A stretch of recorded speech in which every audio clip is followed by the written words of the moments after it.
Come on. It's time! Be noon! Is it noon yet? No! How about now? 1 minute! 1 minute, and I can install it. Do the thing. Why aren't you doing the thing? Do the thing! It's doing the thing! It's doing it! Come on, 50%, 50%. Come on, 99%. We've got this. Come on, boy. 2 megabytes per second. 1 megabyte per second. I have the worst internet ever. It's literally taken me 35 minutes to download an 5 gigabytes because I have the worst internet ever, but we're 99%. Almost there. Stay on target. You got it. 100%. I clicked the play button. Okay, here we go. Here it comes. Hello, Crusader Kings 3. It is very good to see you. I'm very excited.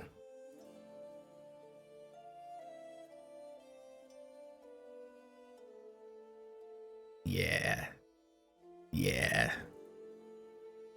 That's the music I know and love. Yeah.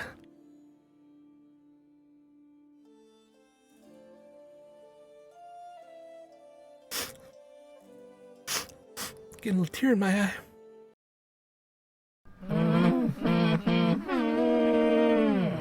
Hey, it's future me really quick. I totally forgot. Don't forget to hit like, subscribe, and give a comment if you like this. I'm going to keep playing Crusader Kings 3 for a little while. If there's anyone you want to see me play, let me know. And I may do it if I'm not totally intimidated by it. Okay, back to the video. Okay, welcome to Crusader Kings 3. We're going to start with the tutorial today.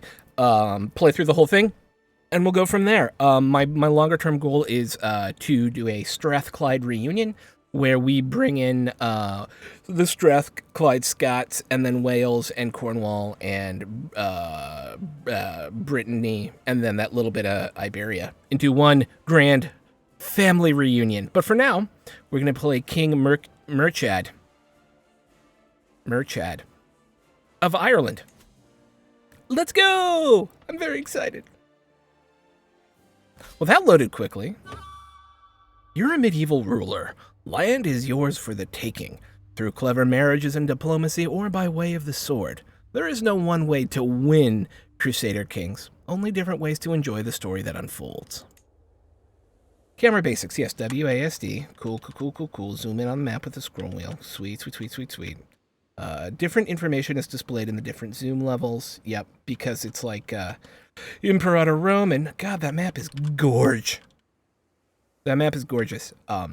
But like Imperator Rome and Hearts of Iron 4, the further you zoom in, the more stuff you see. And now we have our broken up counties within each duchy, which is very awesome. The year is the 1066. It's the 15th of September. You can't see most of that because that's where my head is. But yeah, okay. We got that zoomed in. I am Mr. Munster over here. Next. Crusader Kings spans over hundreds of years and many generations. Right now, time is standing still because the game is paused. For this part of the tutorial, we'll keep the game paused while we walk through some game concepts. Place your cursor over the highlighted text, Katao. This information is here for you because it has pop-ups.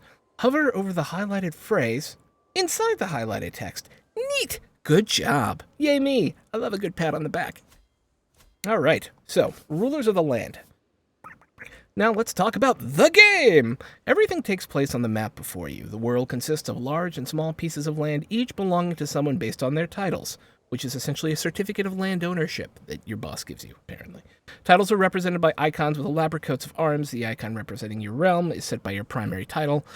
So I am House Brienne. If I'm gonna mispronounce all of this stuff, but that's fine. Which is the most important and prestigious title you hold, which is the Petty Kingdom of Munster, which is a duchy rank realm. Borders 2 map.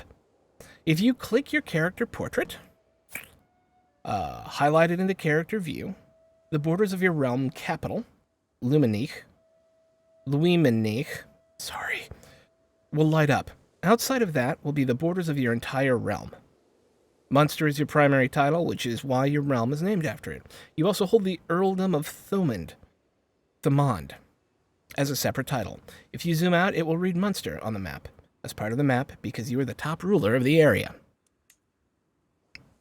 As a ruler, you can only hold so much land on your own. You will often have other rulers helping with the administration of the realm by holding land titles within your borders, making them your vassals. Boink! To find your own land, your domain, press the home key.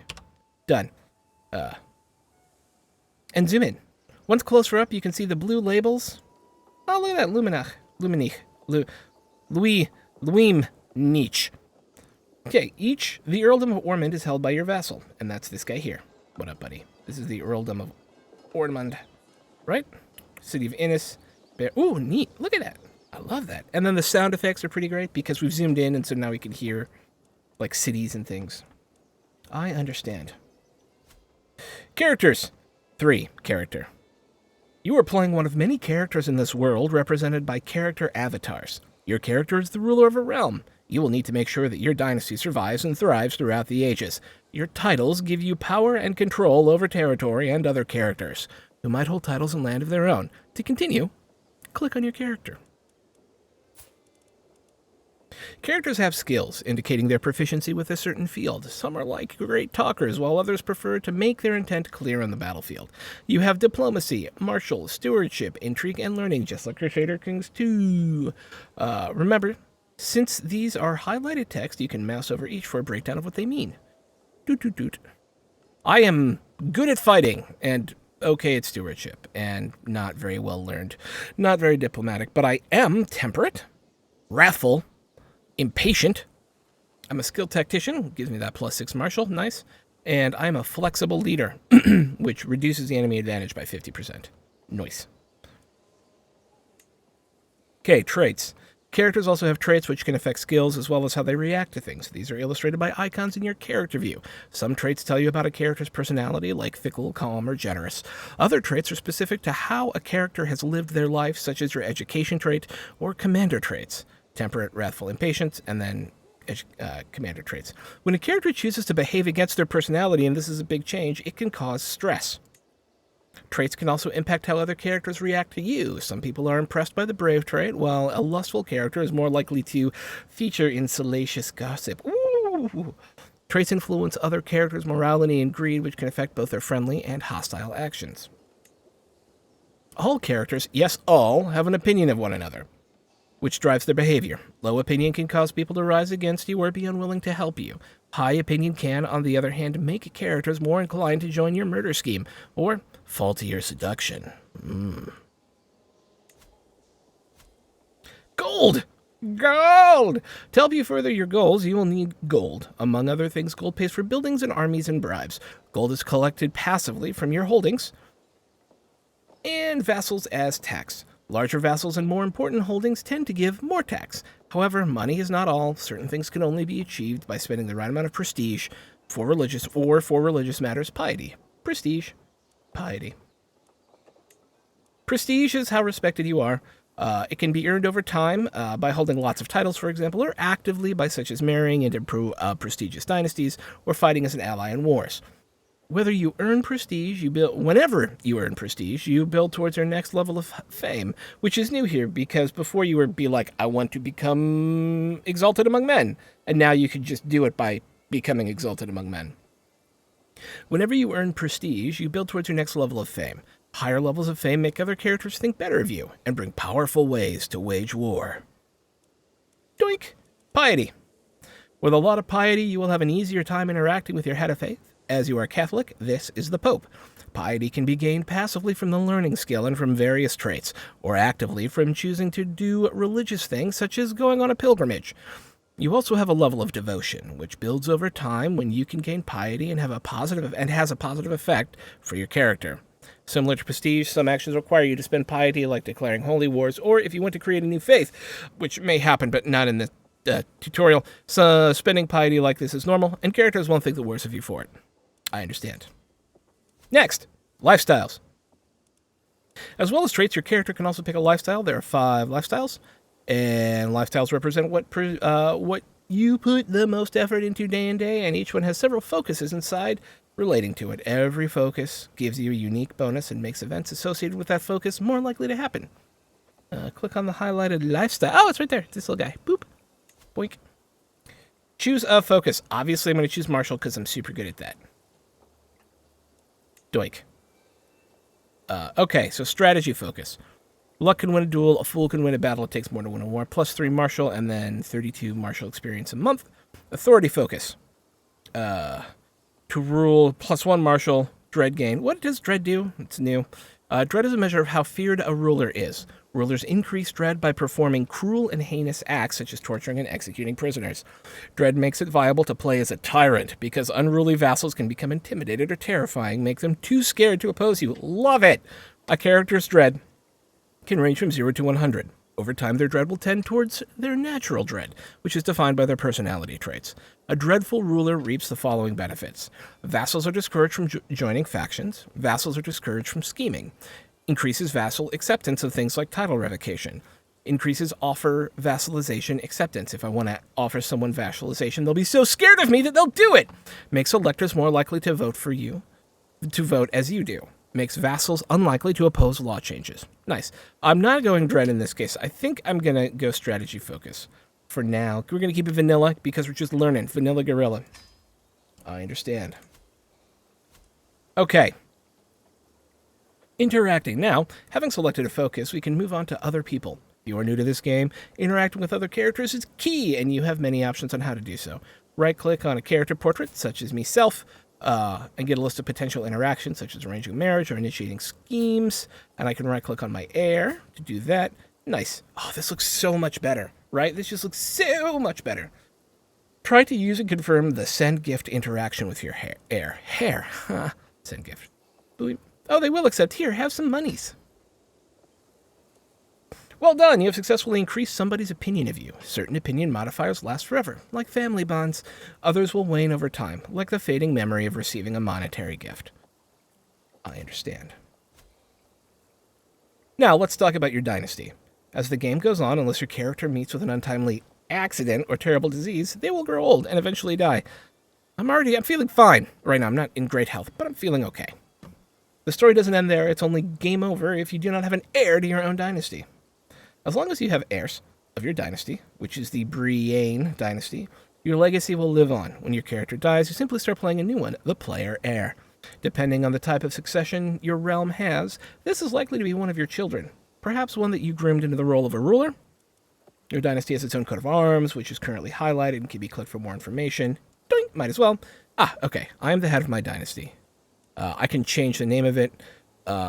We are insignificant. Of course we are. We have, like, no splendor whatsoever. I don't even know what splendor is. Splendor is how famous you are.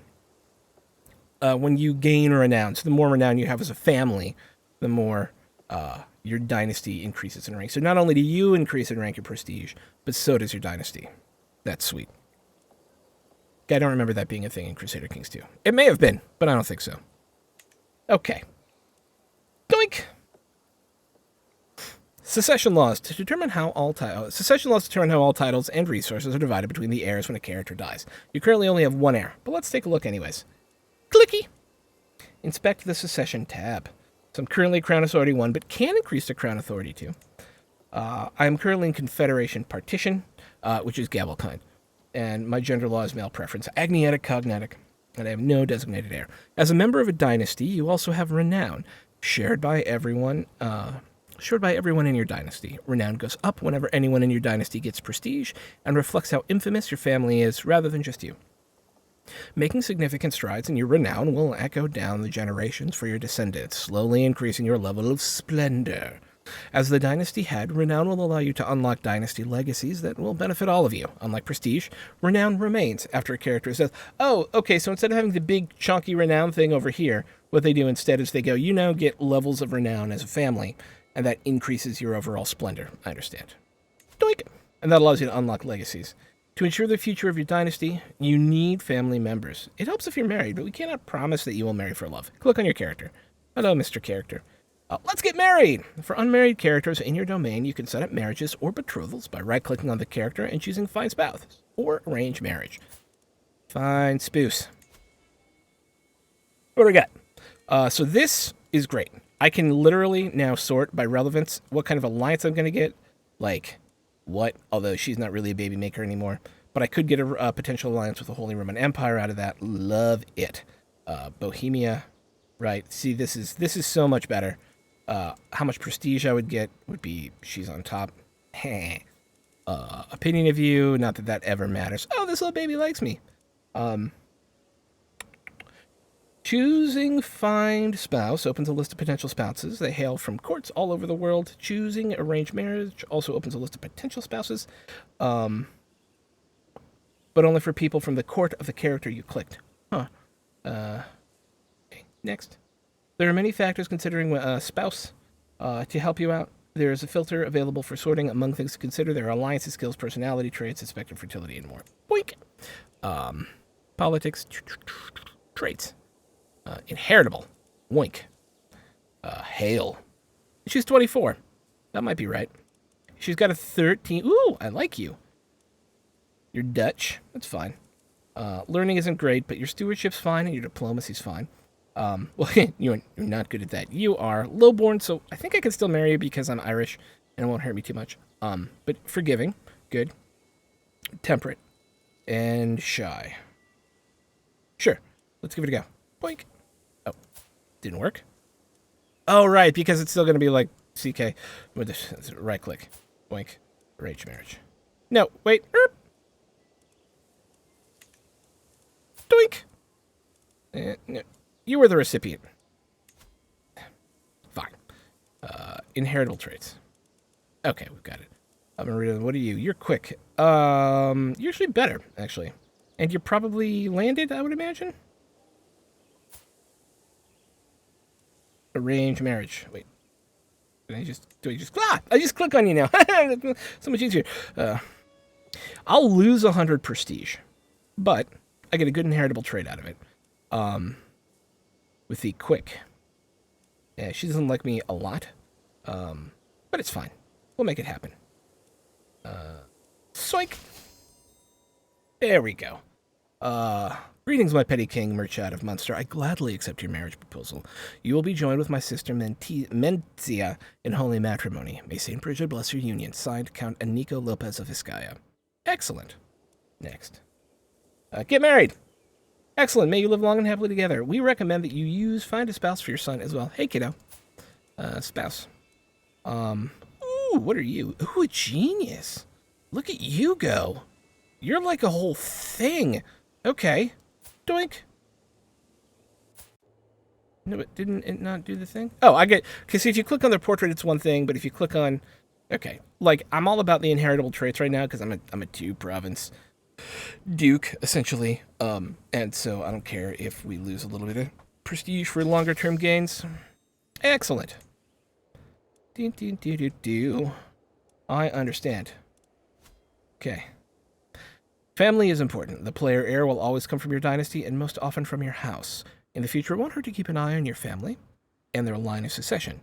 Depending on their succession laws, you might end up inheriting titles from your relatives. Sweet. Not everyone in your dynasty will be landowners, but every plot of land on the map has an owner. Sometimes that owner is you, sometimes it's one of your vassals, and sometimes it's another realm entirely. Most titles are structured together in a pyramid-like fashion using title tier. County, count or countess, duchy, duke or duchess, king, king or queen, empire, emperor, or empress. Every tier belongs to a title one rank up the chain. Every county is technically part of a duchy. Every duchy is technically part of a kingdom, and every kingdom is technically part of an empire.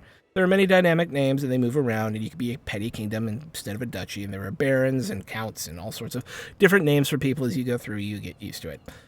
De jure titles, we say technically because as Crusader Kings lets you play with history, there's no way to guarantee that the king is actually in charge of all the titles in his kingdom he is supposed to. We call this title hierarchy de jure. And if the structure has been broken, it's often possible to declare war over such territories. If you switch to the duchy titles map on your map mode, doink, you can see where my de jure duchies is, which means I'm going to war with this poor bastard, the Earl of Desmond. Return to the realms map mode. Boink. I understand. Your holdings. The de jure title of Munster consists of 3 counties. Their names should be visible on the map. Thomond, held by me. Desmond, held by a neighboring ruler. And Ormond, held by my vassal. These counties are made up of smaller pieces of land called baronies. It's on this level where we find your holdings. Next. Holdings provide different levels of taxes and levies, as well as buildings that you can construct and upgrade, depending on the holding type. It's not very important what you build right now, but we suggest you start by upgrading bastions and curtain walls. Okay, so construct a new building, lookout towers, hide tents, bastions and curtain walls. You suggest it, I shall do it. Your suggestion is my command. Well done. It will take some time for the building to be ready, though. 3 years is how long it will take, and it's the only thing I can upgrade in the holding right now, it appears. Once your construction... This is way better than the way it's set up in CK2 as well. Just everything about the UI here is like everything's in reach. I know that like I can click on my different holdings here, boop, boop, boop, boop, and I could create a new holding here when I want to. How much does it cost? 500 over 5 years, 500 over 5 years. The castle. Why can I not construct a... As a feudal ruler, I cannot personally hold city. Okay, just wondering. Okay, goodbye. Next. Every vassal holding provides taxes to their holder. If that holder is a vassal, they will also pay taxes to their liege. Taxes provide the main income of gold. Obligations can affect how high or low these taxes are. Times of war also affect the level of control in a country, which in turn affects taxes. As a ruler, you are likely to be the liege of at least one vassal. These are rulers within your realm, some of whom have sworn fealty to you. Vassals supply you with money and soldiers. It's possible to be both liege and vassal at once. Open the realm view on the right side of your map. Boink! And the vassal tab. Boink! Here's a list of your current vassals. All 2 of them! I also have a merchant republic? Oh, sweet. Okay. Right on. This earldom is a county tier title inside your realm. Earl Ragnvald Stigtrasin. Okay. Doink. It's worthwhile keeping your vassals happy. He's not. No matter how mighty a ruler, let's take a look at all my vassals. He likes me. He has no vassal. He just gives me money, I think. Yeah. His contribution to me is 0.2. But this guy, come here. Send a gift. Like me more. Oh! Whoa! That's a lot of money, but I'll allow it. I'll allow it for now. Doink! There's a limit to how many vassals. I can have 20 vassals. That doesn't matter for the tutorial, but when you start to build your kingdom, be mindful of going too fast. I understand. Your realm is a complete body of land and titles that you own, including the areas held by your vassals.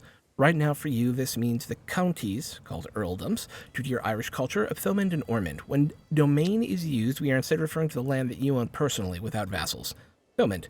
Some things that will happen only affect your domain, the shit that you own, the stuff that you own, while other things will impact your entire realm, the duchy or petty kingdom of Munster. Note that there's a limit to how much land you can hold personally. Before you start incurring penalties, this is the domain limit, and it's up here in the upper right-hand corner. I can hold 5. I understand. Council. Managing a realm is a lot of work. As a ruler, you have the help of a council. These can either be... Oh, okay. They're these guys. They're the councils from CK2, which means that they are the people in charge of overseeing your realm. Counselors can be set to work, and they do all different sorts of things. You can change a counselor's task by clicking on the button on their portrait in the council view, such as working on religious relations, converting faith, or fabricating a claim on a county. I understand. Schemes are long-term goals aimed at another character. They can have hostile goals like murder or abduction of the target, or be more wholesome, such as make a friend. Schemes. There are no schemes against me, no personal schemes in progress, and no discovered schemes. Looks and secrets. Inspect the schemes tab. Doink. Dunk. Done. A good time to use a scheme might be when you find the line of succession not being as clear as you like. One way to get ahead is to simply remove the competition, quietly, and with no witnesses. Murder schemes come with the risk of discovery. If your attempt goes awry, it will make your character unpopular, especially with your target, who will probably be miffed that you tried to murder them. The sway scheme is made for increasing opinion. The opinion someone has of your character. Let's try it. Open the council view. Boink! Right-click on your court chaplain, your bishop. Boink! And then sway. Yay. 64%. If scheme is successful, his opinion of me will increase by 25%. Takes 16 months. Every month, there is a predicted chance of 61% to progress. This is all just clearly out there, up in front of me, so that I know what's going on. I love it. Excellent. Once set in motion, your scheme will slowly progress over time. The time before a conclusion is reached will vary depending on its success chance, which can be affected by relevant skills. In this case, it is affected by your diplomacy. If you're unhappy with your scheme, you can always cancel it by clicking Abandon Scheme. Boink! Doink! Sometimes schemes can give rise to secrets.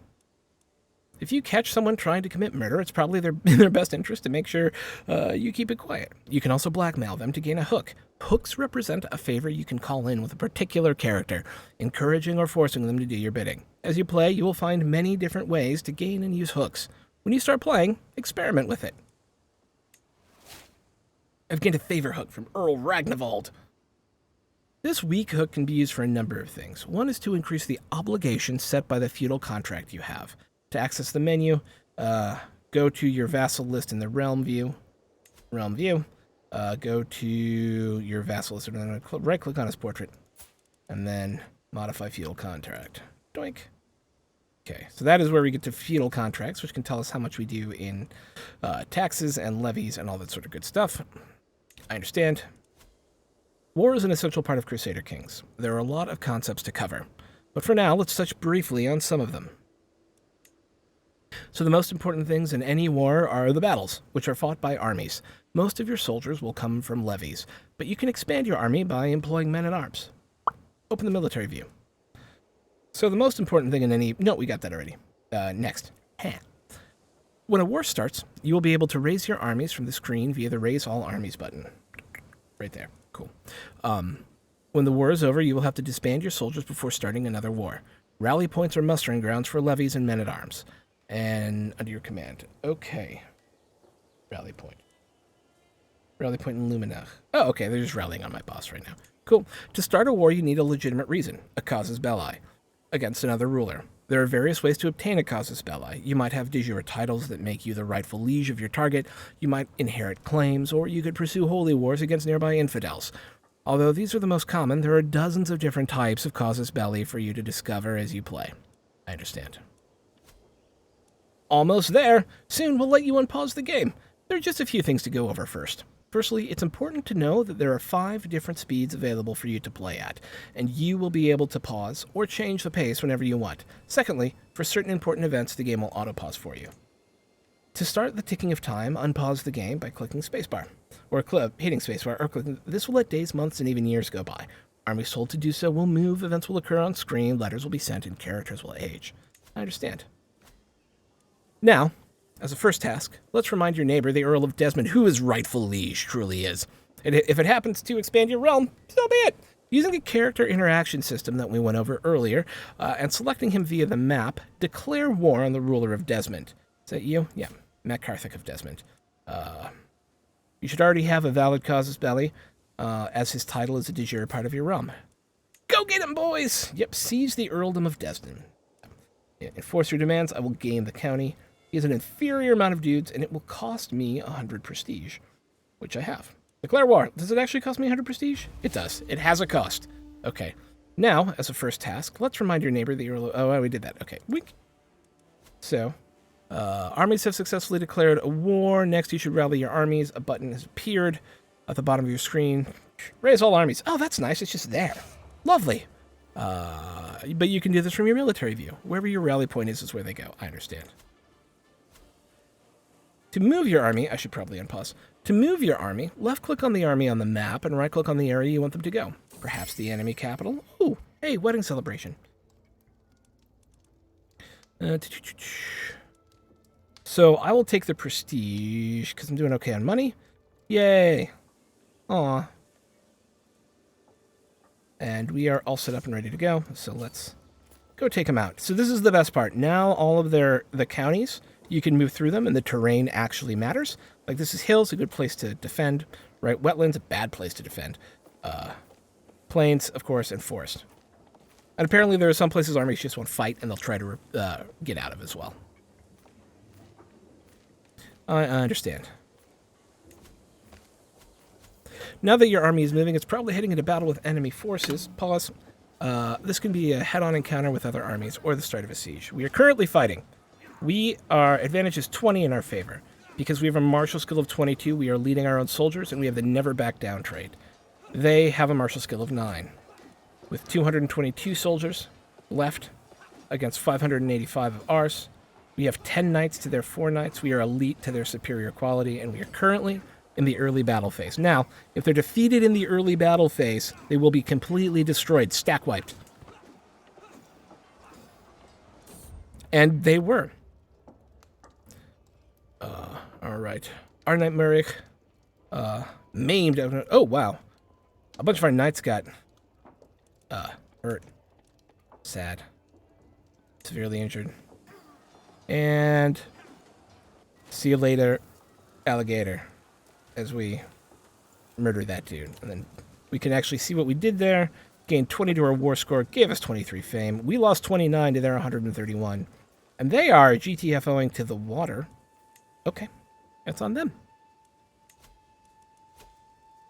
We are now under siege, so let's open the siege view. So, we've got 6 months left on the siege. We don't have any siege weapons. We have 590 men attacking. They have 456 in their garrison. And there's 20 days left until they begin deserting. So, it's attacking a hold and click on the highlighted icon, the spearheads, to find out how it's going. You need to win sieges to win most wars, as they increase your war score. Whenever a siege is won, the area will also become occupied, changing its regular look on the map to a striped one. Understand? To get an idea of who is winning a war, you can always look at the war score if it goes from negative 100 to 100, and changes based on battles and sieges won or lost, as well as territory captured. The one thing I don't like about literally every Paradox game is that you have to get to 100 war score. Except Hoi, where you can capitulate people separately. But for the most part, you always have to get to 100 war score.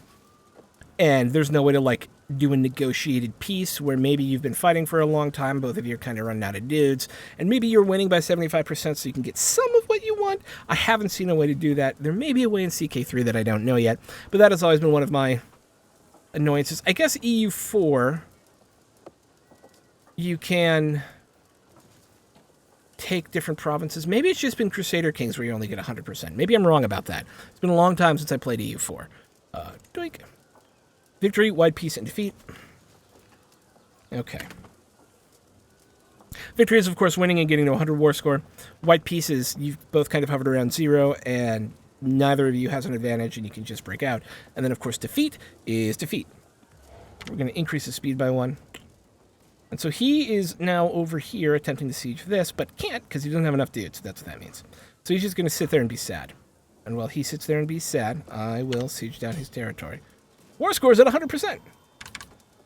You are now able to use enforced demands on the enemy ruler. Right here. Boink. I understand. Enforced demands. Give me what is rightfully mine. Thank you.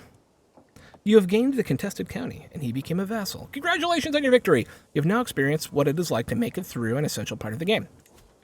So be it. Whoa, there's an encyclopedia. Neat. Crusader Kings 3 has many concepts and terms that you can learn about. If you find yourself wondering about a game concept, you can open the encyclopedia. Follow the highlighted UI piece. Ah, right here. Oh, hey. What? What? I can look things up in the game? How does... What? Like, I don't have to Google? Hopefully this is great. I haven't read through it, obviously, because I'm just finding it. But that's real good. Okay, sweet. I understand.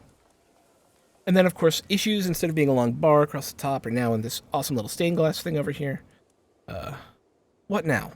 There are many things you could do now that you have dipped your feet in the essentials. Crusader Kings is about setting your own goals. If you want a suggestion, we recommend that you become King or Queen of Ireland. War is not the only way either. So the one thing they don't ever explain is how you can marry into titles. Which has always been the thing that kind of turns my brain upside down, is like, what is the easiest way to actually use marriage to get titles instead of just like beating people with cold steel? But that is the Crusader Kings 3 tutorial. It's been going on for about 37 minutes, so that seems enough, right? That is the basics of gameplay. So I'm actually really excited to dig in and start actually playing the game in a way that I want. It's probably going to be up here as the, I don't want to be you, though. I don't want to be Scott. We'll figure it out. We'll figure it out. I may actually have to start as Gwynedd and do it that way to do my Strathclyde reunion, or start earlier. We'll see, because it's going to be Brittany, a little slice up here in Galicia. I think it's that bit right there. Brittany, Cornwall, Wales, and then Strathclyde.